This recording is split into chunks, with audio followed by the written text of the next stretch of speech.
So at the very beginning of the top of the show, we talked about the chat room. Well, it's open. And here's the first one. I recently met someone who just lost their wife. We became close friends. Do you think it's too soon for me to pursue a relationship with him? I don't see, you know, when somebody has a dead spouse, according to the Bible, they are free to remarry. So there's nothing religious standing in their way whatsoever. And the question is it appropriate? Is the person still grieving? Are you moving in too fast?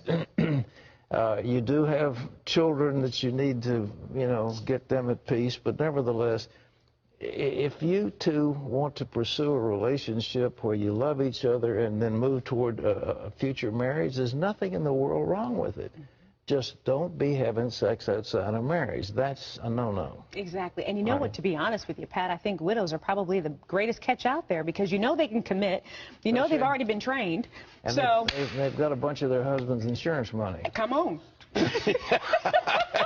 So what's next?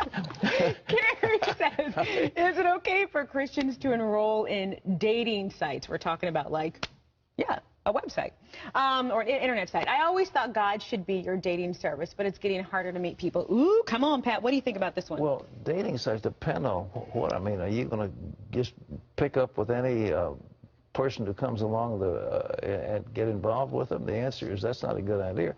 There's something now called Christian Singles, I think it is a website, where you meet Christian people. And you know, you got to go where they are. I mean, if you're going to fish, you fish where the fish are. So do you go to a singles group at church? You know, where do you meet people? I know it's tough. So if somebody's trying to help you, I don't see anything wrong with it. You know what? I used to be so skeptical about it, and I still slightly am personally, but I know 11 couples who have met their spouse and gotten married on the internet. Not married on the internet. You are putting me on. 11.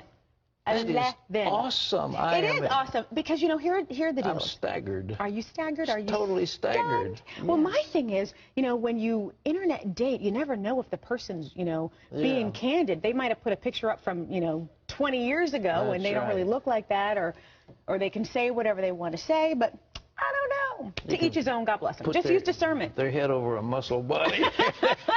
Here I am. Exactly. Okay, next question. Kylie says, I recently became a believer, and I find it hard to share my testimony with my friends. My pastor says my feelings are evidence that I have not become a Christian. Is he right? No, he's not right. Yeah. You're shy, and it's also, it takes a lot to overcome the reluctance we have to share our testimony. Now, if you went on a party, you say, I had a great party last night, and everybody say, yeah. You come and talk about the football game you saw that previous afternoon, and everybody says, yeah, it's really terrific.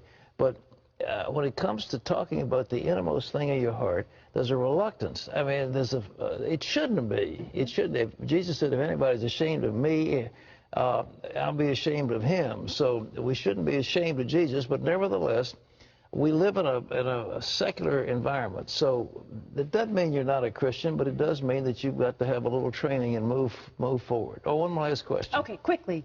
My sister passed away 24 years ago. I can still feel the pain of the loss. What should I do to remove the pain? Should I just keep praying or just accept the fact that she's gone? They say time heals all wounds. I don't know, after 24 years, you must have been terribly close to your sister. I don't understand that. But you need to develop another relationship. Are you married? Do you have other friends? Do you have a job? You've got to get a life, if I can use that term. You can't be dwelling on the fact 24 years ago your sister died. I mean, that is a little unhealthy, to tell you the truth.